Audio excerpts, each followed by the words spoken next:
최근 잇따르는 종교 편향 행위에 대해 정부가 갈등을 부추기고 있다는 여론이 높아지고 있습니다. 불교계 인사들은 BBS TV 긴급 대담에서 정부의 각성과 변화를 촉구했습니다. 불교계 대표 사회공헌 행사인 행복바람이 문화대축전이 BBS 유튜브를 통해 온라인 방식으로 펼쳐졌습니다. 조계종 중앙신도회는 불교 문화 창달과 자비 나눔 실천 의지를 다졌습니다. 법륜불자교수회가 근대 사찰의 숨은 역사를 찾는 사업을 시작해 대구 삼덕동 관음사에서 첫 성과물을 냈습니다.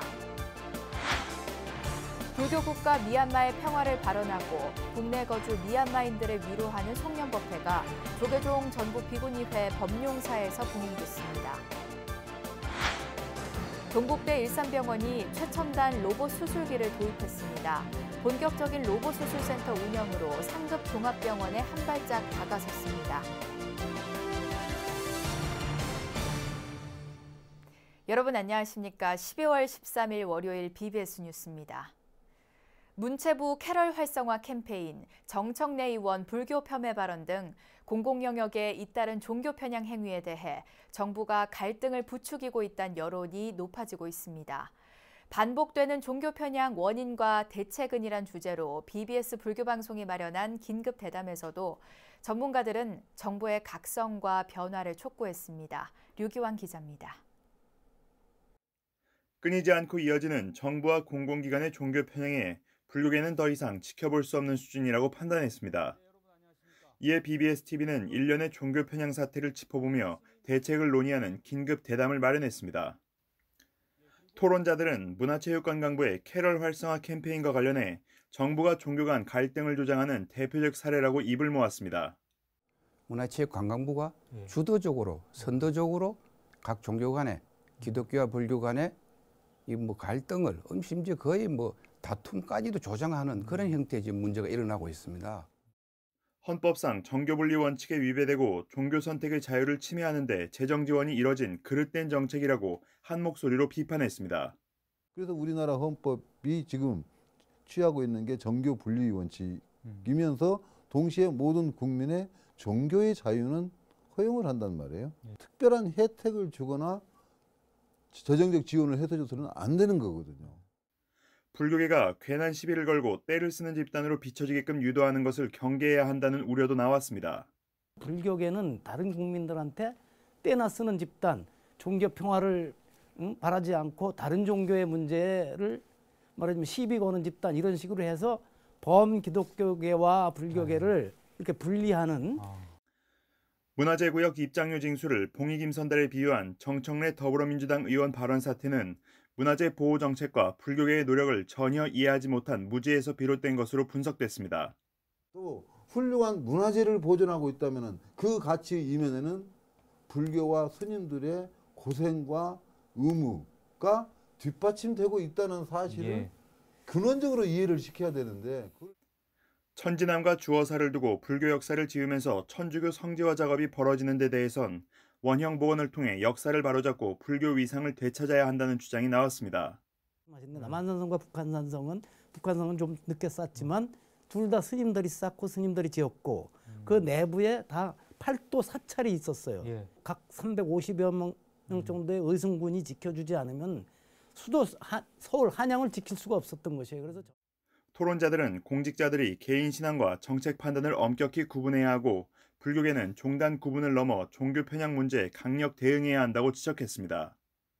자리이타 정신으로 상대를 포용하면서도 그릇된 부분에 대해선 파사 현정의 부처님 가르친 대로 정법을 구현할 때란 것입니다. 저희들이 자리이타를 충분히 행했음에도 불구하고 또 차후에 지속적으로 종교 편향, 종교 폄훼, 종교 왜곡 사례가 계속 나타난다면 이런 사적인 사사로운 잘못된 이런 행위에 대해서는 파사 현정의 정신을 가지고 이번 BBS TV 긴급 대담은 오는 16일 저녁 7시 30분, 18일 오후 3시 30분, 19일 오후 1시 30분에 각각 녹화 방송됩니다. BBS 뉴스 류기환입니다. 불교계를 대표하는 사회공헌문화축제 행복바람이 문화대축전이 어제 오후 BBS 불교방송 유튜브를 통해 온라인 방식으로 펼쳐졌습니다.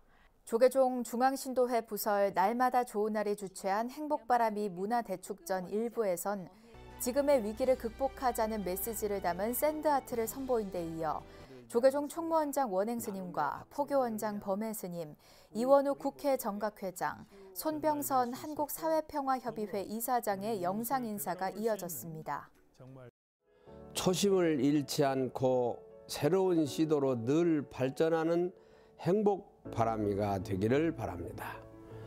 내년이면 10년을 맞이하는 행복바람이 행사가 광화문에서 개최되어 사부대 중에 함께 금강경을 독송하는 그 환희심을 되찾기를 희망합니다.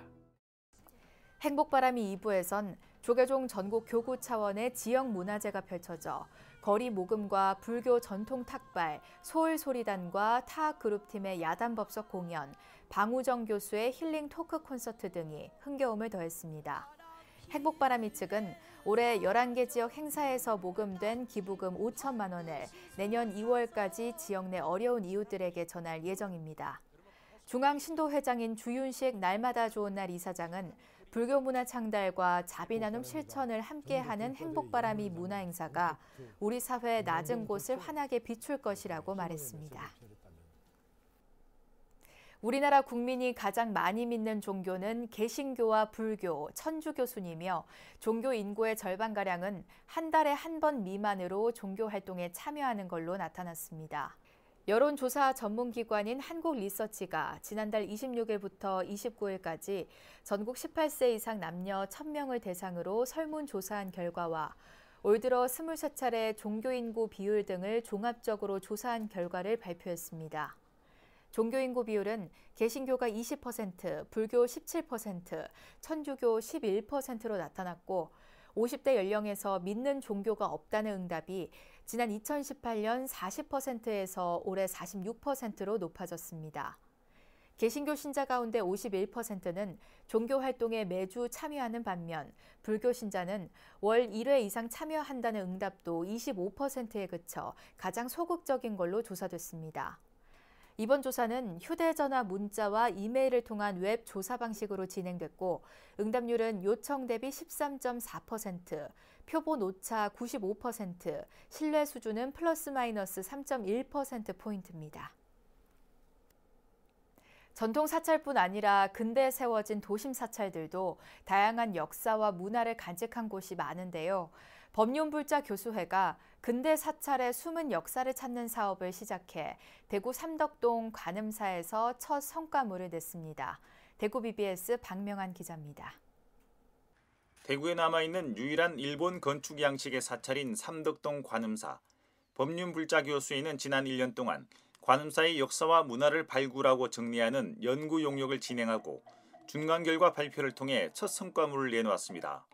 먼저 관음사와 관련된 역대 스님을 비롯한 역사를 정리하고 이곳을 거쳐간 스님과 주요 신도들을 직접 만나 당시의 상황을 하나하나 기록했습니다. 이 과정에서 박삼중 스님이 평생을 교도소 포교에 매진하게 된 계기가 이곳 삼덕동 관음사에서 이루어졌다는 사실을 확인했습니다. 일제시대에 만들어진 대구 형무소는 1971년 다른 곳으로 옮겨가기 전까지 바로 관음사 옆에 위치해 있었습니다. 20대 부임하셔가지고 첫째 주 일요일 날 바로 옆에 있는 교도소에 찾아가지고 법문을 하겠다고 이야기하시고 이것이 인연이 돼가지고 그 박삼중 스님께서 평생을 이 교도소 전법을 하는 출발이 사찰 건축물과 불상, 탱화 등에 대한 조사도 처음 이루어졌습니다. 특히 무설전에 봉안된 관음보살 좌상이 1600년대 또는 1700년대 조성된 것으로 국가지정 문화재의 가치가 있다는 사실을 밝혀낸 것은 큰 성과입니다. 그 부처님의 이제 복장을 열어보면은 그게 조성기가 나올 겁니다. 그 조성기를 보면은 정확한 걸 알 수가 있지만은 저 얼굴의 형태라든지 옷자락의 형태를 봤을 때는 아마 보물급의 가치가 있지 않을까 그렇게 판단이 됩니다. 관음사에서 운영하거나 법회를 받던 신행단체들의 역사도 일목요연하게 정리했습니다. 대구 경북 대학 가운데 최초로 설립된 경북대학교 불교학생회도 70년대 후반부터 10여 년 동안 삼덕동 관음사에서 법회를 보며 캠퍼스 포교의 기반을 닦았습니다. 원명스님 법문도 듣고 또 우리들끼리 모여서 또 토론도 하고 그랬던 걸로 기억이 나거든. 100명 이상 약 이제 법당이 가득 찰 정도의 그 학생들이 와서 법회를 봤던 걸로 기억이 납니다. 삼덕동 관음사 스토리텔링 사업은 도심 근대 사찰의 역사와 문화를 새롭게 조명해 불교 활성화에 기여하기 위해서 진행됐습니다. 이를 위해 법륜불자 교수회와 관음사는 지난해 10월 업무 협약을 체결했습니다. 시대에 불교의 어떤 이정표를 새롭게 세우고 앞으로 미래 불교 나아갈 바를 설정하는 데 큰 학문적 자료가 되리라고 생각합니다. 우리들의 부모님 또 우리가 과거에 그 법문을 들었던 큰 스님들의 그 자취와 흔적을 기록으로 남기고 디지털 콘텐츠로 제작해서 도심의 사찰을 살려야 되겠다. 그래서 법륜불자 교수회는 추가 조사를 거쳐 내년 3월 최종 연구 결과를 발표할 예정입니다. 또 책 출간, 문학 프로그램 운영 등 다양한 후속 행사도 진행할 계획입니다. 도심 근대 사찰 역사 문화 스토리텔링 사업이 불교 활성화에 어떻게 기여할지 관심이 모아지고 있습니다. 대구 삼덕동 관음사에서 BBS 뉴스 박면입니다. 사찰 등에서 만날 수 있는 대형 불화와 괴불의 역사적, 문화재적 가치를 조명하고 체계적인 보존과 관리 방안을 모색하는 학술 대회가 열렸습니다. 문화재청과 사단법인 성보문화재연구원은 국립중앙박물관 대강당에서 괴불을 바라보는 관점과 과제라는 주제로 학술 심포지엄을 열었습니다. 성보문화재연구원은 지난 2015년부터 올해까지 정밀조사를 벌여온 47건의 대형 불화와 괴불탱을 소개하고 오류 수정과 국가문화재 신규 지정 등의 성과를 설명했습니다. 특히 비지정 문화재인 괴불의 경우 관리에 사각지대에 놓여 훼손 문제가 심각하다며 현재 진행되는 대형 불화 정밀조사 사업의 대상을 비지정 문화재로 확대해야 한다고 강조했습니다. 화엄사 주지 덕문스님은 총평을 통해 국보 제301호 화엄사 영산회 괴불탱의 가치는 종교와 시공간을 초월하며 코로나19로 지친 이들에게 위로와 희망의 메시지를 전하고 있다고 말했습니다. 저는 21세기에서 어려우시기에 우리가 괴불을 통해서 국민들에게 전하는 메시지는 무엇일까를 다시 한번 고민하게 되고 저도 연구하고 또 활용 방안에 대해서도 여기 오늘 패널에 참석하신 모든 저명한 학자님뿐만 아니라 청해 관리자들, 여기 계시는 모든 분들께 같이 고민하고 연구하고 지난 10월 입적한 철회당 종광스님의 49제 막제가 지난 11일 불국사 무설전에서 엄수됐습니다. 종광스님의 49제는 불국사와 기림사, 지조감, 창원 대광사와 대구 중림정사 등 스님의 발자취를 따라 봉행됐습니다. 1968년 월산 스님을 은사로 출가한 종광스님은 법주사 승가대학 강주 등을 지내며 후황양성에 매진했고 중앙종회의원을 16년간 역임하며 종단 개혁에도 앞장섰습니다.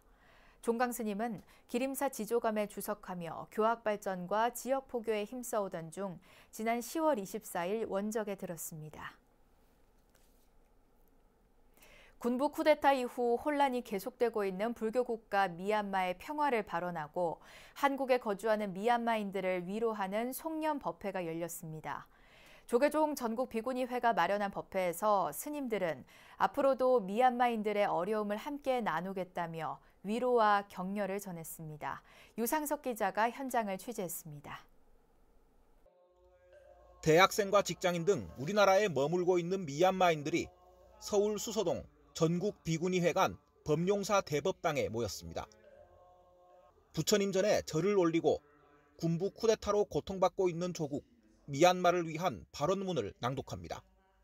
부처님이시여 지혜와 자비의 혁부를 높이 두시고 무자비한 사생을 행하는 자들에게 대자비 반영을 비추시어 탐욕과 오만과 묻을 가동을 깨끗이 씻어버리고 참되고 어찐 구용의 마음자리를 잡게 하소서. 조계종 전국 비구니회가 한 해의 끝자락에 미얀마 민주평화기원 송년법회를 봉행했습니다. 비구니회는 매달 마지막 토요일 오후 우리나라에 머물고 있는 미얀마인들을 위한 법회를 열어왔습니다. 12월 정기 법회를 앞당겨 진행한 이번 법회는 어느 때보다 힘든 한 해를 보낸 미얀마인들을 위한 자리로 마련됐습니다. 스님들은 미얀마인들이 겪고 있는 어려움을 함께 나누겠다며 위로와 격려를 전했습니다. 또 외국에 나와서 얼마나 힘드실까 그런 그 안타까운 마음이 있습니다. 어떠한 일에도 굴하지 마시고 힘들 때는 우리 법당에 와서 같이 기도할 수 있는 그런 힘 있는 외국 생활을 해주시고 미얀마인들은 불교계를 비롯한 한국인들의 따뜻한 관심과 비구니 스님들의 아낌없는 지원에 거듭 감사의 뜻을 표했습니다. 아직 자라지도 못한 민주주의라는 작은 나무가 건물로 인해서 뿌리채 뽑혔고 전 국민이 우완좌완되어 길을 잃었던 악몽을 꾸게 되었습니다. 하지만 비슷한 사연을 겪어온 대한민국은 세계 어느 나라보다도 미얀마를 위해 육체적, 정신적 모든 면에서 도움을 주었습니다. 전 세계 불자들의 걱정과 응원을 받고 있는 상황에서 미얀마인들은 고국의 평화를 되찾기 위한 움직임을 멈추지 않겠다는 각오도 다잡았습니다.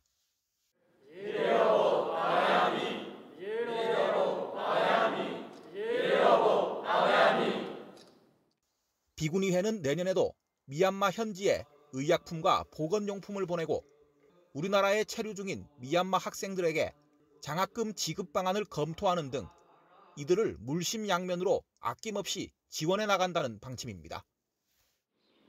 군부 쿠데타로 인한 불안정한 전국에 코로나19까지 겹치면서 미얀마 시민들에게 올해는 그 어느 때보다도 어려운 한 해였습니다. 비구니 스님들의 따뜻한 자비 나눔의 손길은 새해에도 이어지면서 미얀마 시민들에게 큰 힘이 될 전망입니다. 전국 비구니 회관에서 BBS 뉴스 유상석입니다. 태고종 전국신도회가 조직 재건을 위한 발기인 대회를 열어 종단 중흥과 한국불교 발전을 위한 새 출발을 다짐했습니다. 태고종 전국신도회는 지난 토요일 서울 사간동 한국불교 전통문화전승관 1층 대회의실에서 2021 전국신도회 발기인 대회를 열고 신도 조직 활성화를 통해 종도들의 원력을 하나로 모으겠다고 선언했습니다. 배석영 태고종 전국신도회장은 종단 재정 확보와 장학금 사업, 한국불교 전통문화 전승관 건립과 전국 시도교구 영산제 등을 추진하겠다고 밝혔습니다. 부처님의 말씀이 뭔가를 젊은 애들이 알고 깨우쳐야 되는데 그걸 못하고 있어요. 그래서 그런 홍보를 하고 재정 확보를 위해서 또 우리 신도님들이 와서 편안하게 1박 2일 쉴 수 있는 공간을 아마 제가 알기로는 2, 3년 내에 완공하는 그런 계획입니다. 태고종 총무원장 호명 스님은 전국 신도회 각 지역 대의원과 중앙위원들에게 임명장을 수여하고 태고종의 법자로서 교화와 포교의 일선에 나서줄 것을 당부했습니다. 불교 종립병원인 동국대 일산병원이 최첨단 로봇 수술기를 도입해 운영에 들어갔습니다. 본격적인 로봇 수술센터 운영으로 경기 북부 거점병원의 입지를 다지고 상급 종합병원에도 한 발짝 다가섰습니다. 김호중 기자가 보도합니다. 모니터를 살피는 의사가 손에 쥔 건 의료 장비가 아닌 로봇 컨트롤러입니다. 손동작에 따라 수술 로봇의 팔이 분주히 움직이며 모형 인체의 환부를 꿰맵니다. 기존 수술보다 절개 부위가 작아지고 의사의 손떨림을 방지하며 합병증 위험을 줄이는 등의 장점을 지닌 로봇 수술입니다. 동국대 일산병원이 재단법인 법보 선언의 기부로 최첨단 로봇 수술기를 도입하고 로봇 수술센터의 문을 열었습니다. 수술은 정교하게, 환자는 안전하게, 그리고 회복은 빠르게 그렇게 하는 수술 방법입니다. 외과, 비뇨기과, 이비인후과, 산부인과, 암 환자, 또 중증 질환자들을 대상으로 사용하게 될 것이고요. 이들 환자의 치료 성적이 한층 더 좋아질 것으로 기대하고 있습니다. 지난 4월 법보 선언이 병원의 로봇 수술 시스템 구축 사업을 지원하기로 약속한 이후 8달 만에 이루어진 결실입니다. 코로나19 사태로 운영이 어려워진 병원으로서는 모처럼 활력을 되찾은 분위기입니다.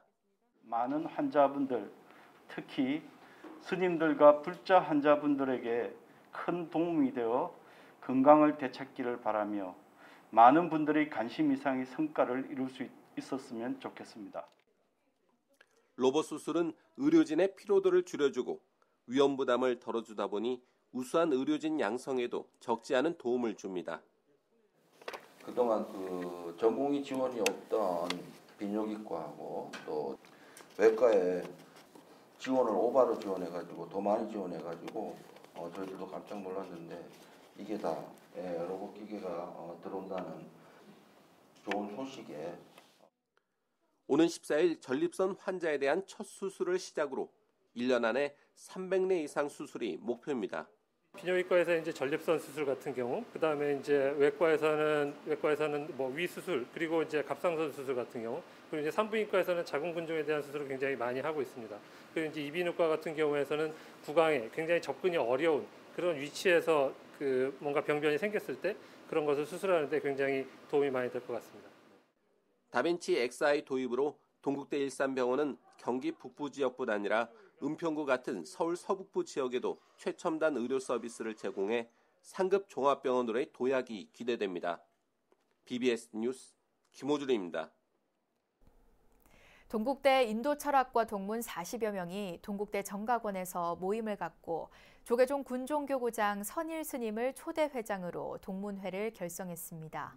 만장일치로 추대된 선일 스님은 앞으로 각계에서 활동하는 동문들을 하나로 모으고 동문회 체계를 갖추도록 최선을 다하겠다고 밝혔습니다. 이 자리에는 동국대 불교학술원장 자광 스님과 조계종 원로의원 법타 스님, 진각종 종의회 의장 덕일 정사, 정병조 전 금강대 총장, 동국대 불교대학장 황순일 교수 등 인도 철학과 출신 불교계 전현직 동문들이 함께했습니다. 이번 동문회 결성은 인도철학회 학회장인 위덕대 이태승 교수가 실무를 맡았고 동국대 불교학술원장 자광 스님의 후원으로 이뤄졌습니다. 이어서 꼭 짚어봐야 할 공감 뉴스들을 모아봤습니다. 오늘의 알찬 뉴스입니다. 10년간 문화재 지킴이 협약 기업으로 활동한 게임업체 라이엇 게임즈가 문화유산 보호를 위해 8억 원을 추가로 후원합니다.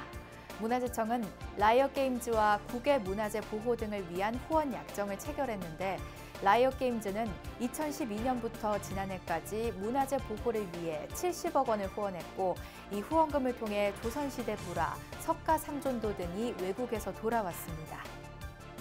전북 전주시 역사박물관이 내년 3월까지 기증기탁 유물특별전을 열어 지난 20여 년간 박물관에 기증 또는 기탁된 유물 100여 점을 선보입니다.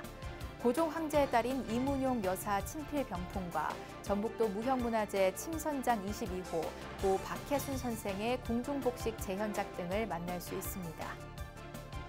부산을 비롯한 세계 5개국 도시의 2030 세계 박람회 유치 경쟁이 내일 국제박람회 기구 총회에서 이뤄지는 프레젠테이션으로 본격적인 막이 오릅니다. 현재 부산 외 러시아 모스크바, 이탈리아 로마, 우크라이나 오데사, 사우디아라비아 리야드가 유치 경쟁에 나서 총력전을 준비하는 걸로 알려졌습니다. 이상으로 12월 13일 월요일 BBS 뉴스를 마칩니다. 시청해주신 여러분 고맙습니다.